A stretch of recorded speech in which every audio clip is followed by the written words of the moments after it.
Hello लोगोफोर नोंथांमोनखौ बड' इन्फ'टेक YouTube चेनेलाव दिनै फिन खेबसेबाव बरायबावनाय जाबाय। दिनै आङो नोंथांमोननि थाखाय मोनसे गोदान भिडिअ लानानै फैनाय जादों आरो बे भिडिअनि गेजेरजों मा सावरायनो लानाय जादों नोंथांमोना भिडिअखौ जोबजासे नायलां अब्लानो नोंथांमोना भिडिअनि डिटेल्सखौ मिथिनो मोनगोन। So বন্ধুসকল আপোনালোকক বড়ো ইনফ'টেক ইউটিউব চেনেলত ওয়েলকাম কৰা হ'ল। আপোনালোকৰ কাৰণে এটা নতুনকৈ ভিডিঅ' অনা হৈছে আজি।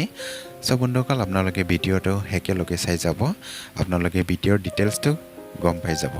So लोगोफोर जोंहा मैया उदांस्रि सान दंमोन आरो बे उदांस्रि सानजों लोब्बा लाखिनानै क'क्राझार जिल्लानि सिङाव थानाय जानाखि कालचारेल कमप्लेक्स दंमोन गौरांनि साखाथियाव, बे कालचारेल कमप्लेक्सआव जोंनि बिटिआरनि सीएम मानव गेदेर प्रमद बर' बिथाङा माखासे बिबुंथि लाखिदों आरो बे बिबुंथि लाखिनाया जोंनि जानाखि बिटिआरनि सोलोंथाइ बिफान, बे सोलोंथाइ बिफानजों सोमोन्दो गोनां बिथाङा बिबुंथि लाखिदों आरो बे बिबुंथि लाखिनाया जोंनि टेट पास जानानै थानाय केन्डिडेटफोरनि थाखाय बेसेबां गोजोनथाव आरो बे टेट केन्डिडेटफोरनि थाखाय मा खोथा बुंदों बा बुङाखै बिनि सोमोन्दै आं नोंथांमोननो फारि फारियै फोरमायलांगोन। So বন্ধুসকল আমাৰ যোৱাকালি ইণ্ডিপেণ্ডেন্স ডে আছিল। এই ইণ্ডিপেণ্ডেন্স দিনাই আমাৰ কোকৰাঝাৰ জিলাত থকা যাতে গৌৰাং ব্ৰিজৰ সন্মুখত আমাৰ কালচাৰেল কমপ্লেক্স য'ত আছে গৌৰাং কালচাৰেল কমপ্লেক্স, ইয়াতে আমাৰ প্ৰমোদ বড়ো ডাঙৰীয়া কিছুমান মন্তব্য ৰাখিছে আমাৰ এডুকেশ্যন জড়িত আৰু এই এডুকেশ্যন জড়িত কি স্পেচ ৰাখিছে তেখেতৰ স্পেচটোক আপোনালোকক মই জনাই দি আছোঁ আৰু তেখেতৰ যি স্পেচ ৰাখিছে সেইটোৰ ভিডিঅ' ক্লিপো আপোনালোকক মই দেখাই দিম, আপোনালোকে ইয়াৰ ডিটেইলছটো গম পাই যাব। তো लोगोफोर जोंहा प्रमोद बर' बिथाङा जोंनि टेट पास जानानै थानाय केन्डिडेटफोरनि थाखाय मोनसेबो मोजां खोथा बिथाङा स्पेसाव बुङाखै बा टेट पास जानानै थानाय केन्डिडेटफोरखौ जे एपइन्टमेन्ट होगोन बा फोरोंगिरि थिसनगोन बा मा फोरोंगिरि थिसननायनि बा फोरोंगिरि गैयिनि थाखाय मा प्रब्लेम जानानै दङ बिनि सोमोन्दै बिथाङा फंसेबो स्पिच लाखियाखै।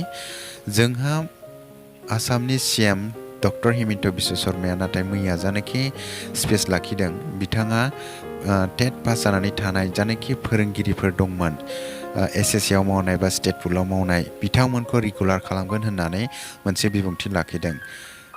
बियो टेट पास जानानै थानाय जानाखि कन्ट्राक्चुएल फोरोंगिरि मावबाय थानाय बिथांमोननि थाखाय जोबोद गोजोनथाव खौरां। मानो होनोब्ला बिथाङा एटलिस्ट टेट पास जानानै थानाय जानाखि कन्ट्राक्चुएल फोरोंगिरि मावनानै थानाय दंमोन बिथांमोनखौ रेगुलार खालामगोन होननानै बुंदों। नाथाय जोंनि जानाखि बिटिआरनि सीएम प्रमोद बर' बिथाङा फोरोंगिरिफोरखौ रेगुलार खालामगोन बा फोरोंगिरिफोरखौ टेट पास जानानै थानाय केन्डिडेटफोरखौ थिसनगोन बिनि फारसे फंसेबो खोथा बुङाखै।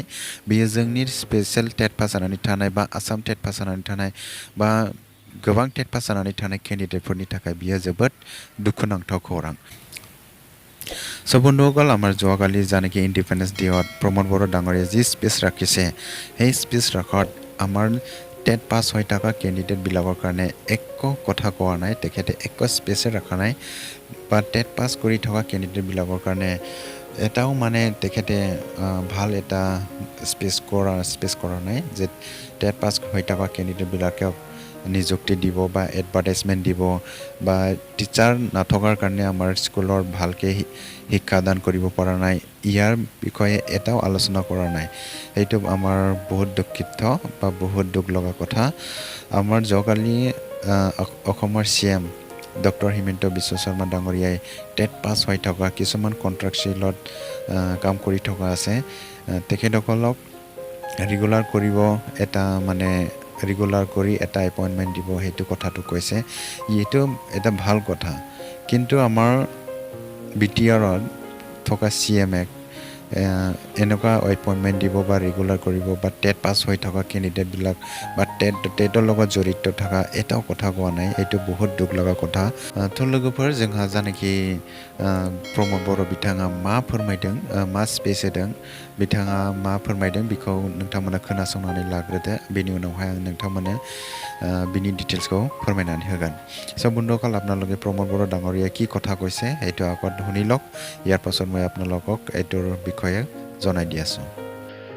ইয়াৰ লগে লগে আমি KG to PG শিক্ষাটো ভাল কৰিবৰ কাৰণে বহুত আঁচনি লৈছোঁ।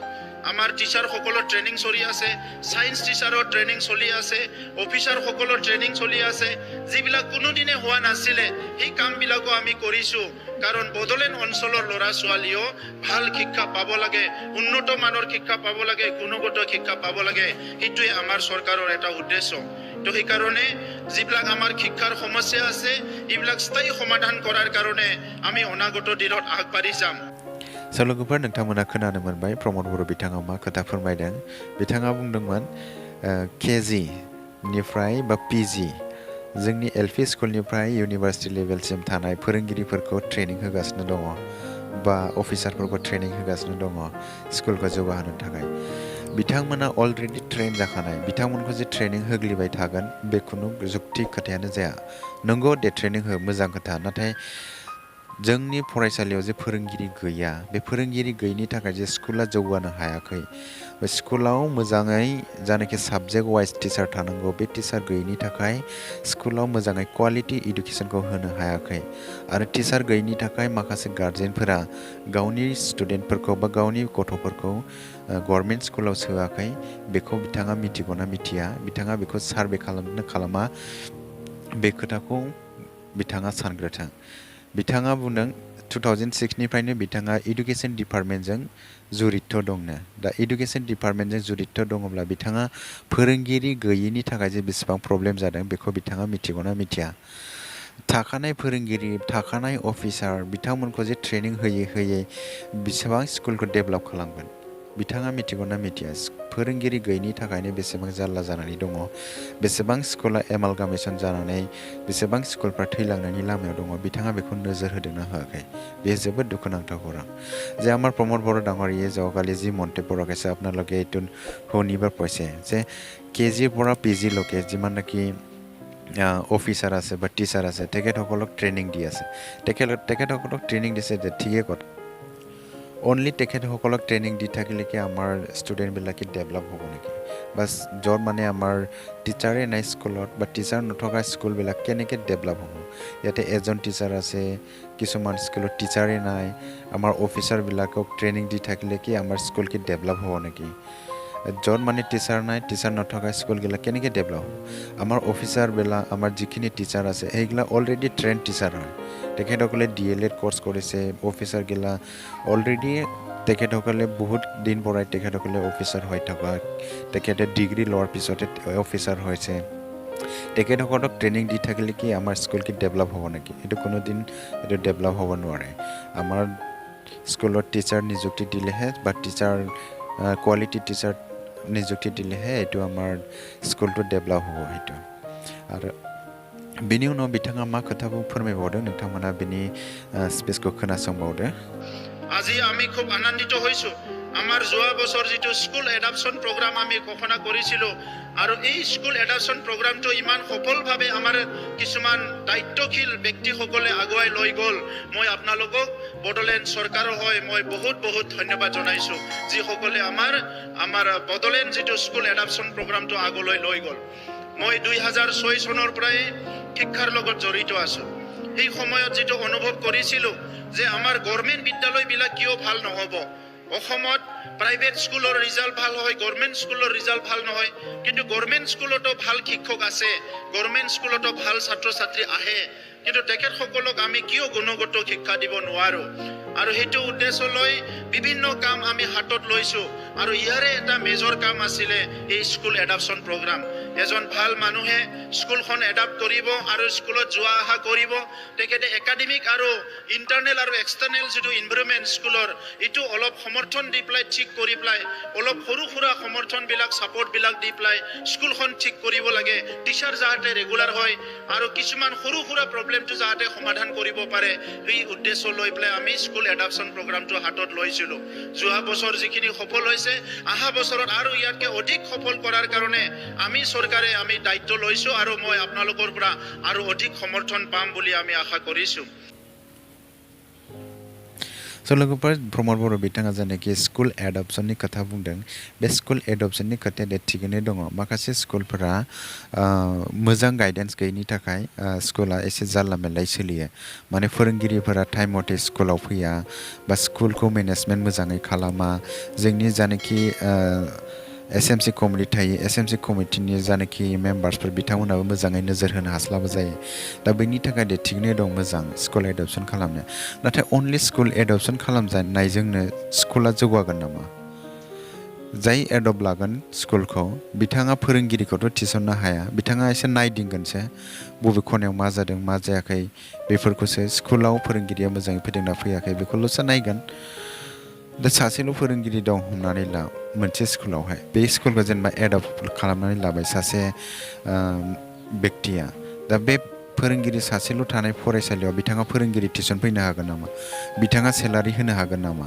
बिथाङाथ' होनो हाया दा बेजों स्कुला बोरै डेभेलप जागोन बेयो मोनसे जोबोद साननो गोनां बाथ्रा दा प्रमद बर' बिथाङा अनलि स्कुल एडप्सन खालामनाय मा खालामनाय अफिसारफोरखौ ट्रेनिं होनाय टिचारफोरखौ ट्रेनिं होनाय बेनि गेजेरजों खुनु माने स्कुलानो डेभेलप जाया जोंनि जेसेबांनाखि फोरोंगिरि दङ बिथांमोना गासिबो ट्रेनिं लाजोबखानाय DLED ट्रेनिं लाजोबखानाय 2019नि सिगांनो बिथांमोना ट्रेनिं लाजोबखानाय जादों जायनोखि सिगाङावहाय DLED लायाबालानो फोरोंगिरि साख्रि मोन्दोंमोन आरो उनावहाय जायनाखि माखासे टेट पास जानानै थानाय केन्डिडेटफोरा बै समावनो जायनाखि सिगांनि गभर्नमेन्ट दंमोन बे समावनो टेट जानानै थानाय गोबां केन्डिडेटफोराबो माखासे फोरोंगिरि मोन्दोंमोन आरो बेवहाय माखासे DLED लानायबो केन्डिडेटफोर दंमोन दा बिथांमोनाथ' अलरेडि ट्रेन जाखानाय दा बिथांमोनखौनो जुदि ट्रेनिं होग्लिबाय थानानै बेनि गेजेरजों बेकार जोंहा टाइमसो लस जागोन मानो होनब्ला थाखानाय फोरोंगिरि जायनाखि अलरेडि ट्रेनिं जाखानाय DLED ट्रेनिं लाजोबखानाय जोंनि जेसेबांनाखि फोरोंगिरिफोर दङ बे DLEDनि गेजेरजोंनो गोबां ट्रेनिं मोनखायो आरो माखासे अफिसारफोर बिथांमोना ओरैनो अफिसार जायाखै बिथांमोन अफिसारखौनो जुदि उल्टा ट्रेनिं होबाय थायोब्ला अब्ला मा जानांगौ फारसेथिं जोंहा स्कुलाव फोरोंगिरियानो गैया बे फोरोंगिरि गैयिखौ बिथाङा फोरोंगिरि थिसननांगौ टेट क्वालिफाइ जानो गोबां केन्डिडेटफोर दङ दाखालि बावैसो स्पेसियेल टेट जानानै थांबाय बे स्पेसियेल टेटनि रिजाल्टबो मोनबाय दिनैसिम मार्कशिटखौ मोनाखै दा मार्कशिटखौ मानो मोननो हायाखै मानो होआखै बिनि फारसे खोथाखौ बुं मार्कशिट मोनहोनायनि बेब'स्थाखौ खालाम मार्कशिट मोनखांनायनि उनाव जानाखि एडभार्टाइजमेन्ट ओंखारनांगौ बे एडभार्टाइजमेन्ट होनो बिथाङा नाजा बिथाङा नै SIUFनि थाखाय हरदों सिरि जेबो आसाम गभर्नमेन्टखौ नारसिनाबो मायाबो फंसेबो खोथा बुङाबा बिथाङा अनलि मोजां खोथाल' बुङो नाथाय स्कुल जौगानायनि फारसे बिथाङा जुदि गोसो गुदुंब्ला बिथाङा बे खोथाखौ गोसोआव लानानै गोख्रैनो बिथाङा खामानिखौ मावगौमोन दिनैहाय आसाम गभर्नमेन्टनिफ्राय मोनसे